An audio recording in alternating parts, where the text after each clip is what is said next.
vamos a agradecerle al señor Ministro de Economía por esta posibilidad que nos da de conversar aquí en nuestros estudios en Agenda Política. Los saludamos y vamos a iniciar este diálogo. Señor Ministro, muy buenas noches, muchas gracias por estar aquí. Buenas noches, don Enrique. Muy amable. Señor Ministro, se ha proyectado un crecimiento de 3.5% para el 2018 y de 5% al 2021. ¿Qué condiciones se deben dar para que se cumplan estas proyecciones? Porque algunos hablan de 3%. ¿Qué condiciones se deben cumplir para lograr esto? Bueno, primero que el tema del impulso fiscal, básicamente enfocado en darle un shock a la inversión pública, funcione bien. Para que esto funcione, estamos dotando de una cantidad de recursos relevante, de casi un punto del Producto Bruto Interno, entre diferentes programas. Algunos de ellos ya se han venido anunciando, con claro enfoque en obras en las regiones. Y el otro aparte es que se puedan lograr la ejecución de esos recursos, ¿no? No todos recursos, sino también está la parte de ejecución.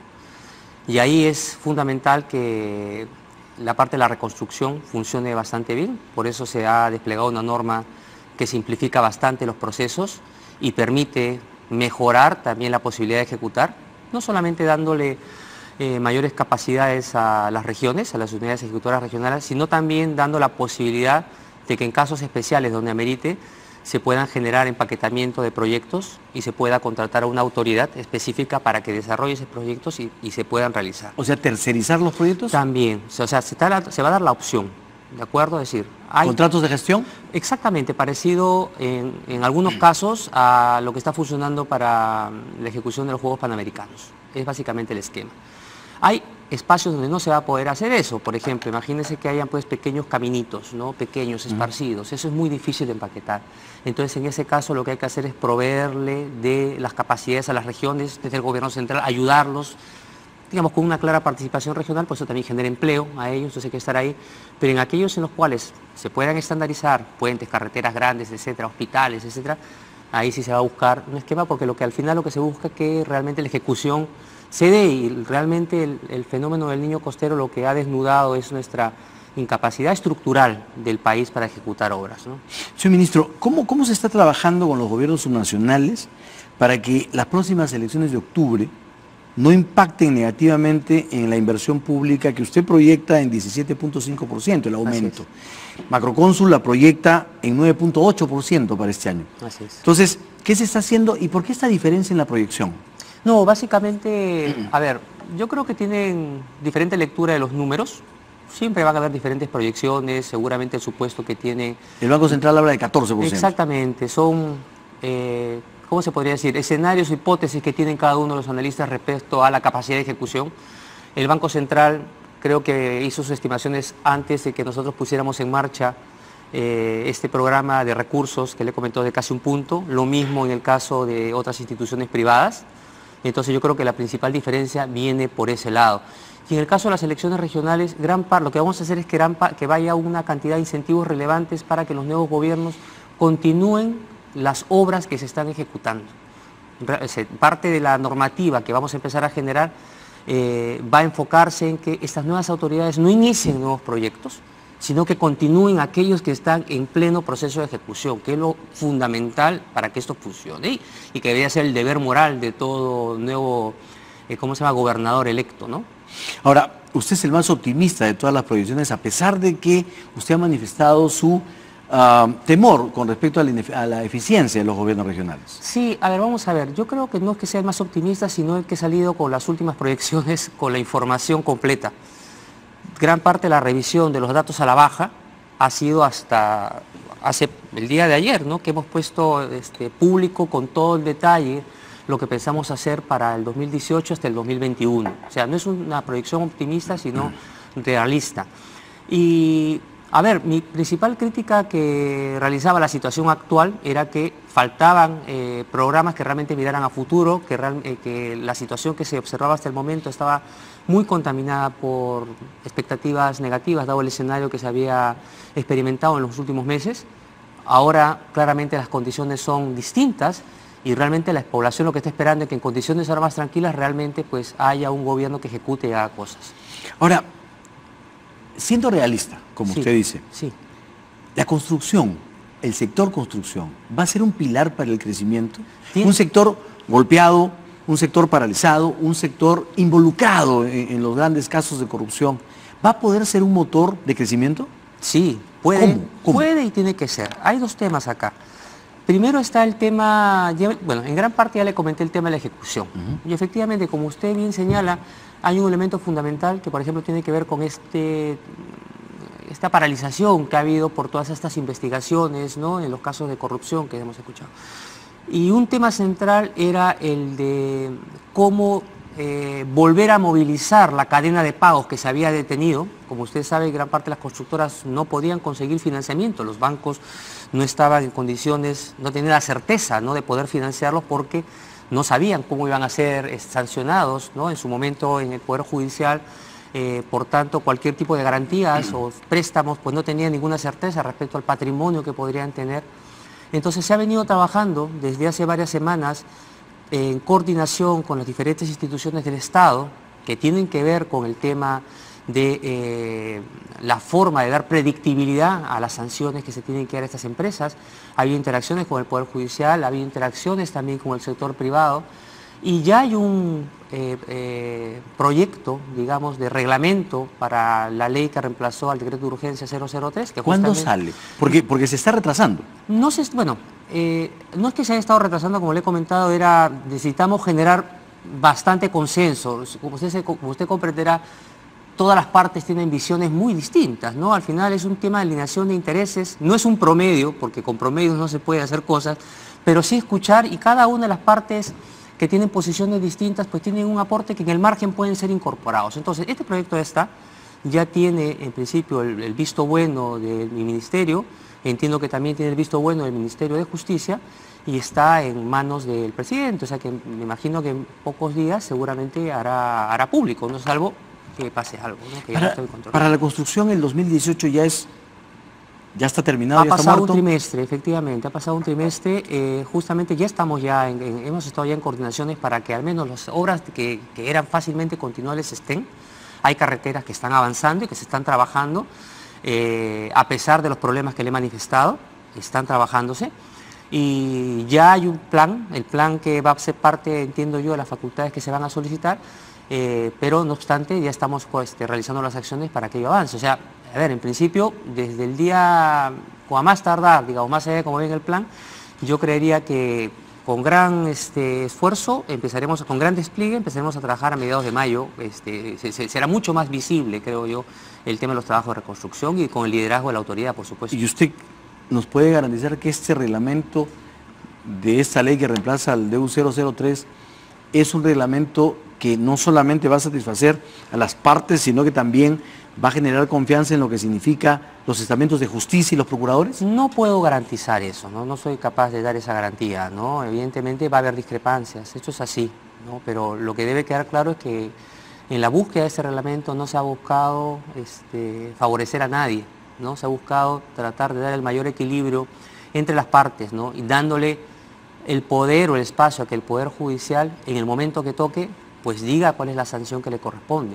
El reglamento lo que está dando fundamentalmente es una orientación, una predictibilidad inicial a la sanción. No está jugando a ser el Poder Judicial. El Poder Judicial al final es el que va a terminar de definir esa sanción, que es lo adecuado. ¿Confianza a los bancos sí le va a dar? Confianza a todos los segmentos y por supuesto el sistema financiero tiene que tener confianza, si no, no va a poder prestar. Esa es una de las partes fundamentales de que se desarrolle la cadena de pagos. Señor Ministro, ¿está usted de acuerdo con que se revisen los peajes y los contratos de concesión de las carreteras? Mire, yo creo que acá lo que se tiene que hacer es siempre respetar las reglas de juego, ¿no?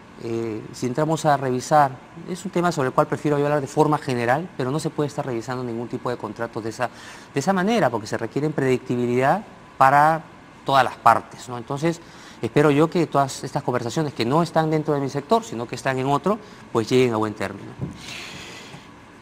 La CONFIEP emitió un comunicado que usted seguramente lo leyó. Seguramente. ¿No es cierto? En el cual dice que invocamos al Estado a defender la institucionalidad para lograr cubrir aquellas brechas para retomar el impulso económico que hoy más que nunca necesitamos. Y esto en relación justamente al tema dice, a fin de garantizar un adecuado mantenimiento y operación de las vías, los contratos de concesión para infraestructura vial suscritos con el Estado peruano tienen como componente el cobro de peajes, así como sustentar el retorno de la inversión. Cabe destacar que actualmente solo el 25% de las vías nacionales se encuentran concesionadas, es decir, el 75% es el espacio que está pendiente para concesionar.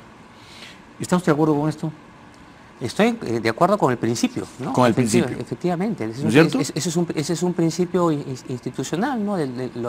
¿Cómo se llama? Los países viven en base a contratos, o contratos tienen que estar bien perfeccionados, ¿no? Bien hechos, ¿no? Entonces, en tanto estemos hablando en todo momento de un contrato bien hecho, pues yo tengo otra cosa que estar de acuerdo. Porque dice, expresamos nuestra profunda preocupación por las señales de posible desamparo de la institucionalidad regulatoria y afectación de la estabilidad jurídica expresadas en los recientes anuncios sobre la revisión de los peajes a nivel nacional establecidos en respectivos contratos de concesión. Tengo entendido que este tema de la revisión de los peajes no ha sido ningún anuncio del sector. Yo por lo menos he conversado con el sector cuando he visto este anuncio y me ha dicho que eso es falso.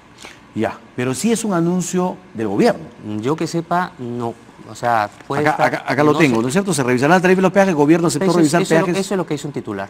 Yo no puedo, a mí no me ha comentado nada oficialmente. Lo siento, no puedo yo hacer ninguna confirmación en base a un titular. De acuerdo, o sea, ¿no lo han conversado todavía? No, yo no he conversado nada y no hablo en base a titulares, estoy comentando lo que yo digo. Perfecto, yo lo escucho.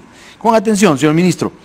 Otro tema que también fue motivo de la preocupación del pronunciamiento de CONFIEP, no lo voy a leer, pues sería muy largo, pero está relacionado con el organismo regulador, SUNAS, que decretó un reajuste de tarifas en Moquegua. Y por presión del gobierno, esas tarifas fueron, digamos, discutidas después de que se fijaron, y el gobierno ordenó la suspensión de este reajuste. Al final terminó una solución mediante la cual el gobierno le va a dar a la empresa los recursos para que no eleve la tarifa, pero que de alguna manera tenga más recursos. Sí. Y ahí hay dos cosas sobre las que le quiero preguntar. Primero, la autonomía del regulador. Segundo, digamos, es un subsidio al final, porque el Estado le va a pagar a la empresa lo que debían pagar los usuarios. Entonces, sobre lo primero, ¿no se está quebrando la autonomía del regulador? Pero no es que se esté quebrando hablando en tiempo presente. Este es un tema estructural. Las empresas de saneamiento están en problemas y bajo ese esquema que usted está comentando desde hace bastante tiempo, ¿no? Lo que entiendo que ha sucedido acá es como tomarse un momento para estar en este instante tratando de darse una visión estructural a todo el problema de las empresas de saneamiento.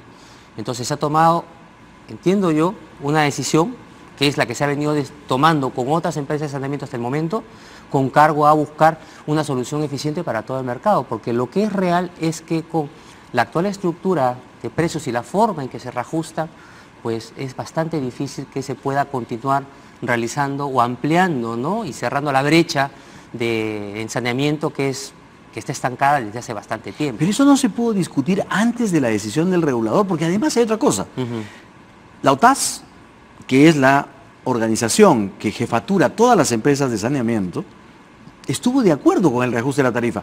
Y lo estuvo cuando Edmer Trujillo era el presidente de la OTAS. Entonces, ahora el gobierno da marcha atrás en esto que era una decisión también de la OTAS y de alguna manera le está quitando su autoridad al regulador. Bueno, yo creo que es un tema que quizás requiere una respuesta mucho más amplia por parte del gobierno, no solamente por el ministro de Economía, ¿no? Hay varios temas sectoriales que usted está manifestando. Yo le estoy comentando la visión más de una perspectiva económica, ¿no? Y la perspectiva económica es que el tema de la forma como se estructuran las tarifas a futuro tiene que cambiarse. Muy bien, entonces entremos a la perspectiva económica. ¿Está bien subsidiar o que el gobierno subsidie la tarifa? Bueno, hay varios subsidios acá en el país, ¿no? Lo sé, pero ¿son saludables? En general, los ¿O es porque se trató de Moquegua? Los subsidios tienen que ser siempre focalizados, ¿no? Correctamente focalizados en búsqueda de solucionar una necesidad y en la medida de lo posible tienen que buscarse siempre mejorar capacidades, ¿no? Para que esos subsidios vayan reduciéndose en el tiempo y trasladárselo a otros sectores que lo necesitan. Esa es la visión general de un subsidio, ¿no? En el caso de Moquegua yo no tengo mayor información que comentarle, ¿no?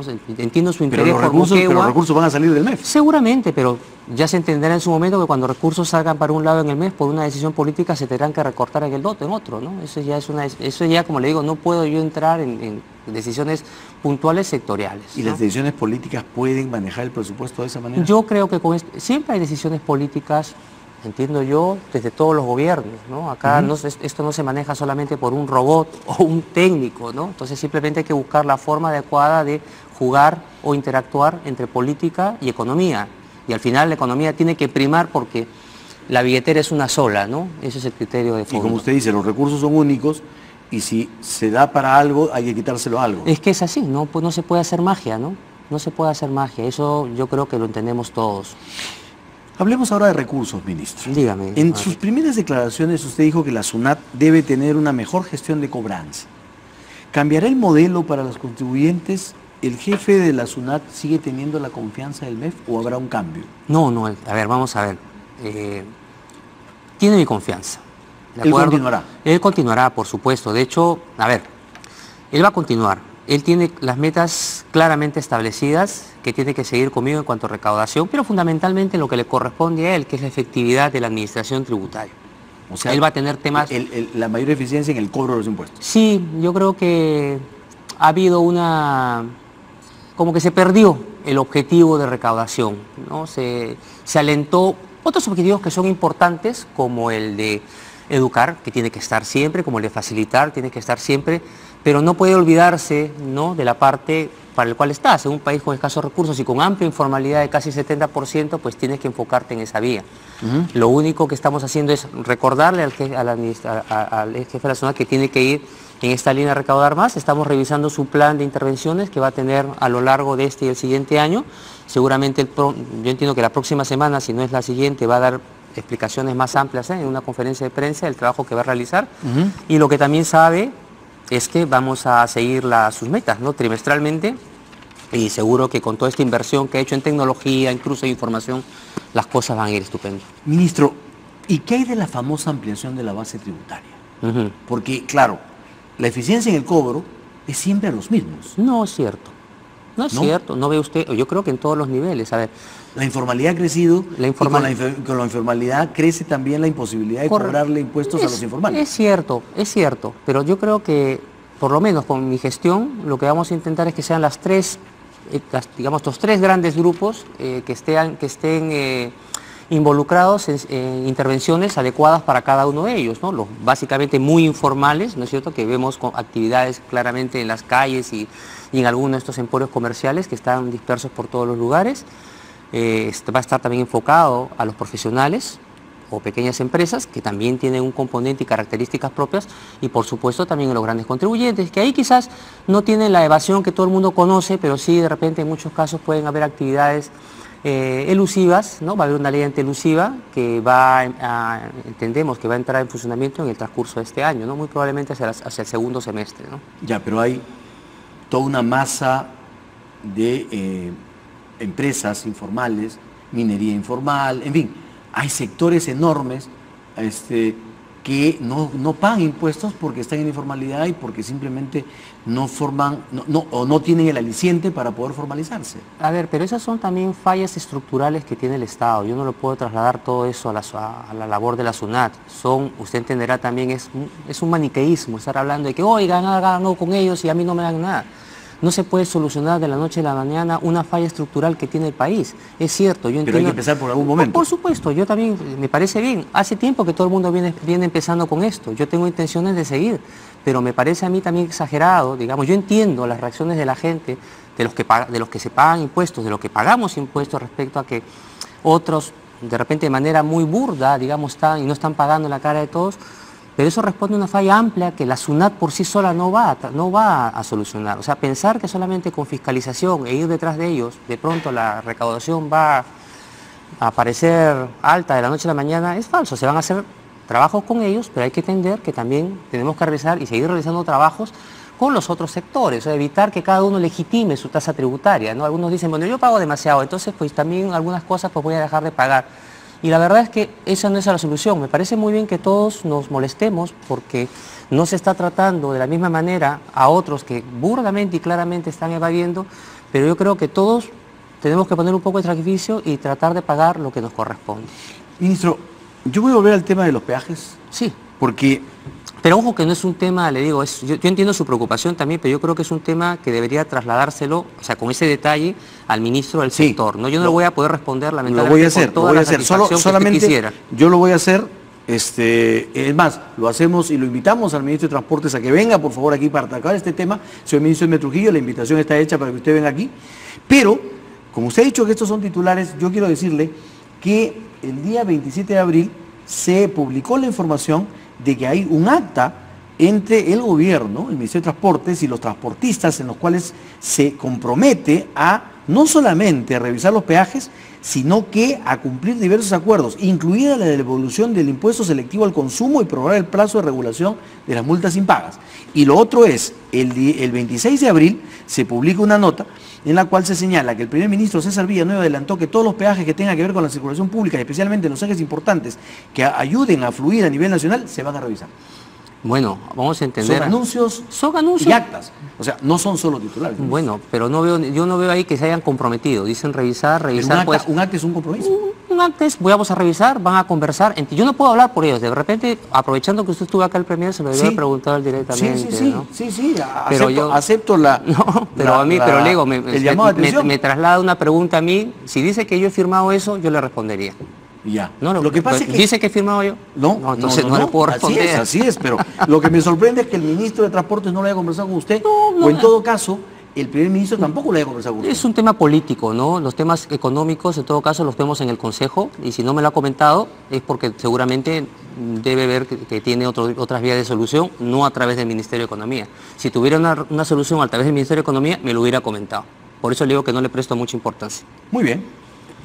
Señor ministro, ¿cuándo se darán a conocer los criterios que establecerán para el alquiler de oficinas del Estado? El viceministro de Economía dijo que se emitirían en los próximos días. Efectivamente, ¿no? Se está trabajando de forma coordinada, porque esto no es un tema que solamente depende del Ministerio de Economía. La verdad es que lo que se ha encontrado es que no había una estructura, una organización dentro del Estado que velara, ¿no?, por el uso correcto de los espacios del Estado, tanto aquellos que son propios como aquellos que son alquilados. Entonces se está conformando una institución. De hecho, yo le puedo adelantar que lo que hay es mucha desinformación en algunos casos de los espacios que realmente hay y cómo se están utilizando. Entonces lo que se está trabajando acá es de empoderar más a la Superintendencia de Bienes Nacionales para que pueda realizar esa función. Entonces cada uno de los sectores pues está validando los espacios para hacerlos también de uso más eficiente. A veces en algunas provincias se puede encontrar pequeños espacios donde no se puede atender correctamente a la población, y hay otras provincias donde se encuentran tremendas oficinas donde solamente van unas cuantas personas, entonces donde se ve la ineficiencia en cuanto a la forma que como se han ido adquiriendo los recursos. O sea, acá vamos más allá.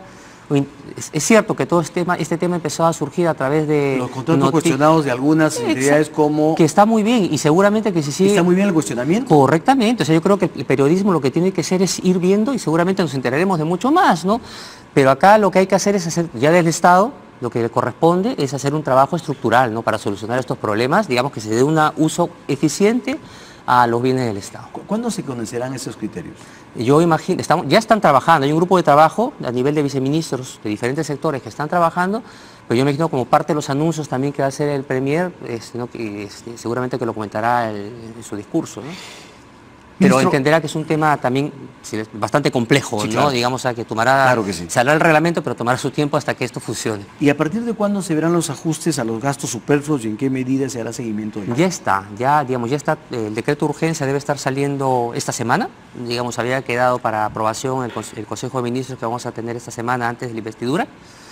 Y debería salir, sí, ya está concertado y revisado con todos los sectores. ¿Qué tipo de proyectos de inversión se priorizará con esos recursos? Con esos ahorros. Básicamente todo lo que es continuidad de proyectos.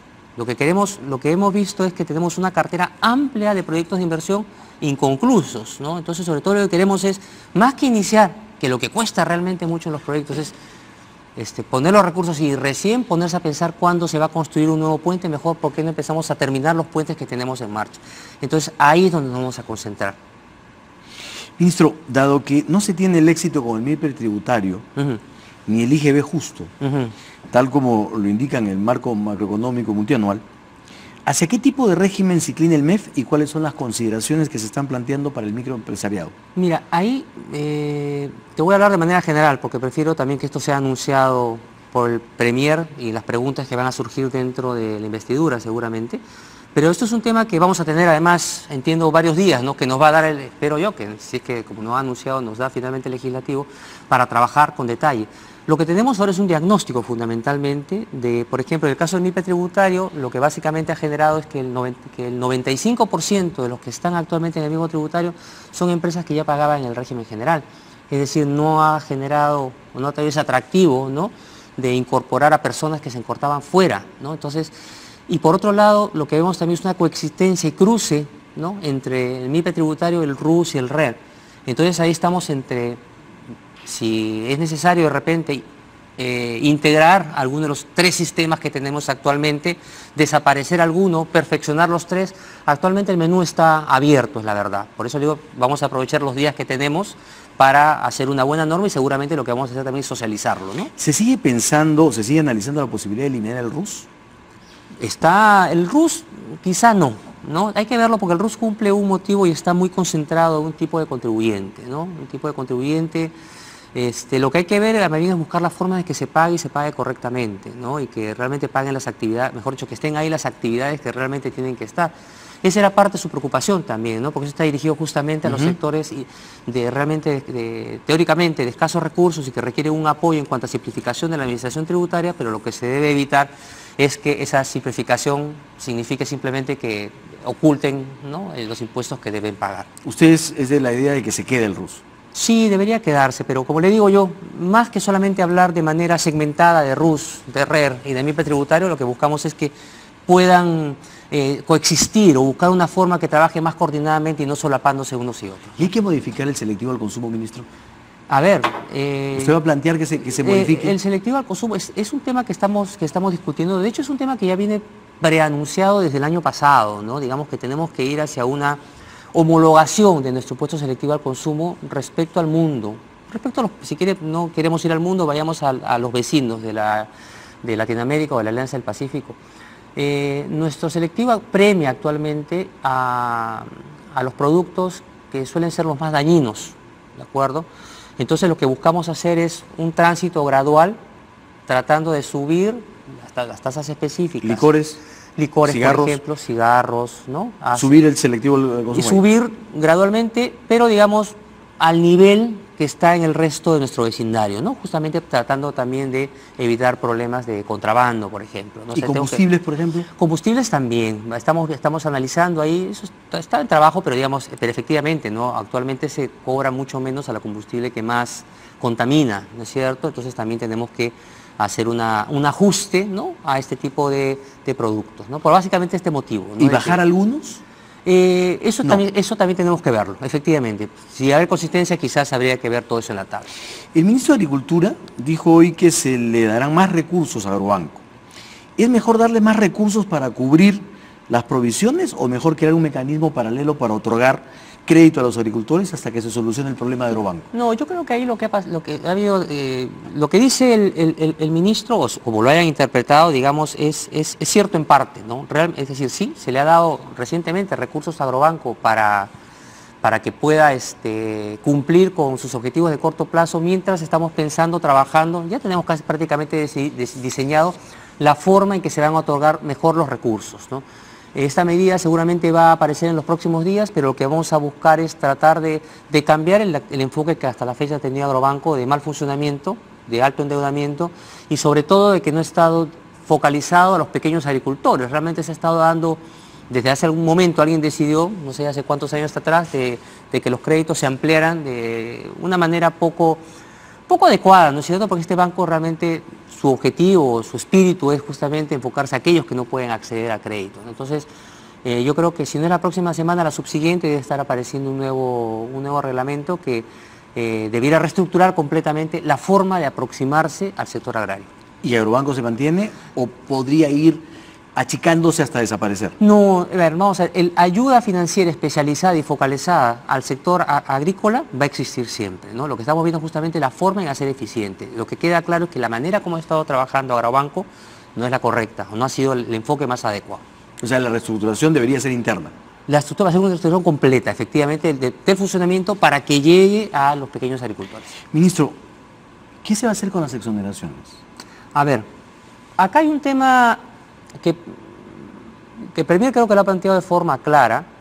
Lo que se busca acá es generar un camino que permita ir de forma gradual racionalizando las actuales exoneraciones que existen, pensar cuáles son las que realmente valen la pena, cuáles que no, y sobre todo comparar estas exoneraciones con un objetivo mayor, que es el de el desarrollo de la economía, mayores inversiones a determinadas regiones, la lucha contra la pobreza, mejorar la educación, mejorar el capital humano, luchar contra la nutrición, contra la desnutrición.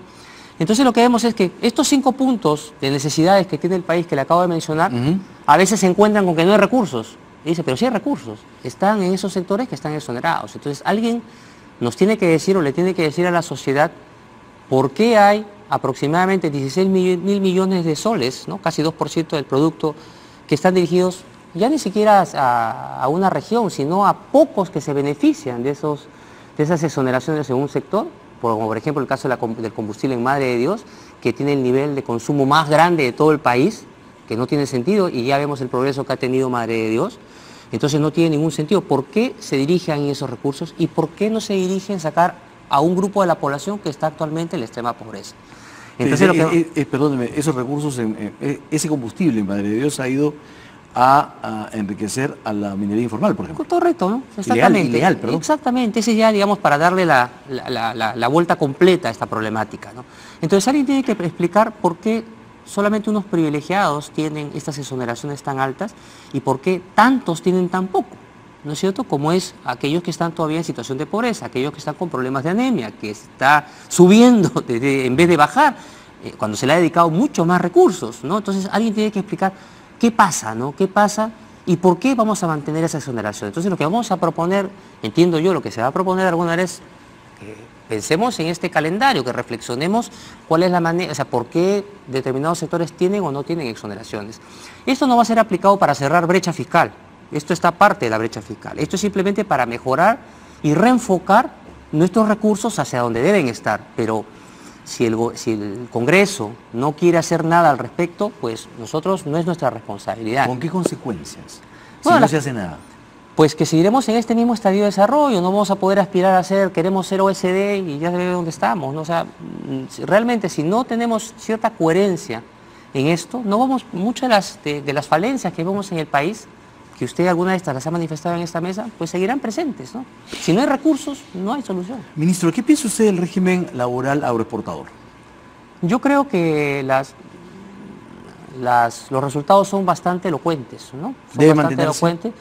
Bueno, yo creería que ha manifestado que los resultados manifiestan que sí, que se debería mantener. Creo que estamos hasta el 2021, me parece, o 2020, me parece. Entonces yo creería que debería renovarse porque queda claro que es un sector que ha demostrado un alto nivel de productividad y que ha generado empleo de manera impresionante y que sí, debería más que preguntarnos, no deberíamos estarnos haciendo esa pregunta, creo. Yo creo que sus propios resultados reafirman que es un camino adecuado, ¿no? ¿Y el de las MIPES?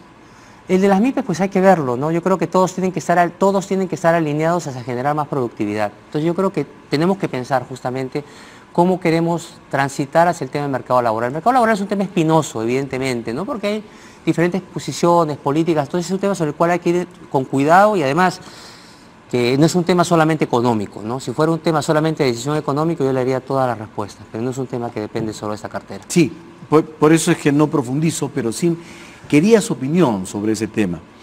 Y 2 últimas preguntas, ministro. El Premier dijo que no se deben duplicar las oficinas regionales. ¿Que no se deben duplicar? Duplicar. Sí, duplicar. ¿Cuánto implicaría en ahorro este tipo de medida? Pues no lo sé, estamos cuantificándolo todavía, pero efectivamente no es un tema, hay muchas duplicidades. Lo que hemos identificado es duplicidades en cuanto a todo tipo de atención. Entonces, y es más, los programas sociales a veces que queremos trasladar se encuentra justamente con estos problemas, ¿no? Entre central, regional y en cuanto a sus funciones. Gran parte, por ejemplo, de la lucha contra la anemia es un tema no tanto de recursos, como le comentaba yo, sino es un tema más de la operatividad, de que, por ejemplo, el suplemento de hierro llegue adecuadamente a los niños menores de 3 meses, ¿no? Entonces, ahí lo que hay que trabajar correctamente es una buena coordinación entre el ente rector, el sector, y los gobiernos regionales y los incentivos que deben tener, ¿no? Y con respecto a este tema del aumento de la pobreza, Sí. una ex ministra dijo que el problema fue el mal manejo de los programas sociales de parte del gobierno de Pedro Pablo Kuczynski. ¿Usted piensa lo mismo? Yo creo, a ver, vamos a ver, el tema fundamentalmente ha estado en la parte del crecimiento, diría yo, más que, seguramente que puede haber habido, ahí no me meto, porque no he analizado cada uno de los programas, o sea, sobre eso específicamente no le puedo contestar si el programa tal o el programa tal no se ha hecho bien o mal, no he sido ministro de Inclusión Social, pero lo que sí se encuentra es que ha habido una fuerte relación en cuanto al bajo nivel de crecimiento, que se ha perdido dinamismo, y por otro lado también, ojo, que el crecimiento, que gran parte de la baja en el crecimiento económico se ha concentrado en los sectores no primarios, particularmente en el sector de la construcción. Y para seguir yendo más al grano, la pobreza que ha bajado sobre todo ha sido la urbana, que está muy conectado al tema construcción.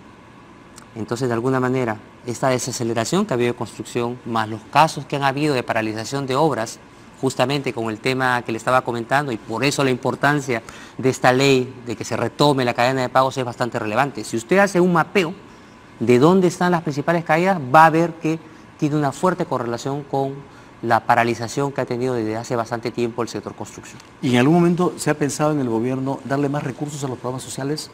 A ver, yo creo que recursos, siempre hay que evaluar, pero por ejemplo, para que le quede claro en el caso de la anemia, los recursos Están.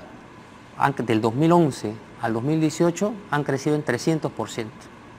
Entonces el problema es de gestión. Y la anemia ha Entonces crecido. el problema es de gestión. El problema es de gestión. Y problema de gestión, y hay que trabajar ahí, pero de manera fuerte, radical y decidida. ¿Lo mismo puede pasar en los demás programas sociales? Sí, yo le voy a comentar, comento esta que es la cifra que más choca. Y ministro, finalmente, ¿quién liderará el Consejo Nacional de Competitividad? Estamos viendo justamente candidatos, no es fácil, de acuerdo, encontrar un candidato que realmente... Se habló de Javier Illescas, No. es responsable de Proinversión. Lo conozco a Javier Illescas, es un excelente tipo, no sé si estará acá en el Perú, la verdad. Pero él no está entre los nombres evaluados. No está. Muy bien. Señor ministro, muy reconocidos por esta visita que nos ha hecho.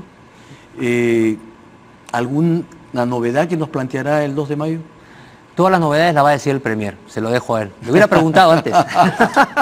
Lamentablemente el tiempo del primer ministro fue muy corto, pero de todas maneras lo escucharemos el día 2 y seguramente pues habrán todo tipo de planteamientos con respecto a eso. Muchísimas gracias por su presencia. Más adelante seguramente volveremos a conversar y muy reconocidos por estar aquí. Le agradezco, don Enrique. Muchísimas gracias. Vamos a una pausa, regresamos.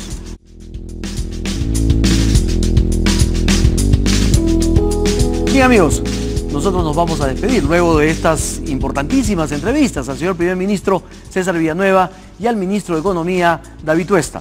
Si usted no ha podido verlo o no lo ha visto completo, a las 11 de la noche puede volver a verla y escuchar no solamente los anuncios, las explicaciones, todo lo que nos han dado y que seguramente enriquecerá el debate durante la próxima semana. Con nosotros en vivo hasta la próxima semana, hasta el próximo domingo, para analizar seguramente los anuncios que el 2 de mayo hará el primer ministro en el Congreso y seguramente también para tocar otros temas. Muy buenas noches.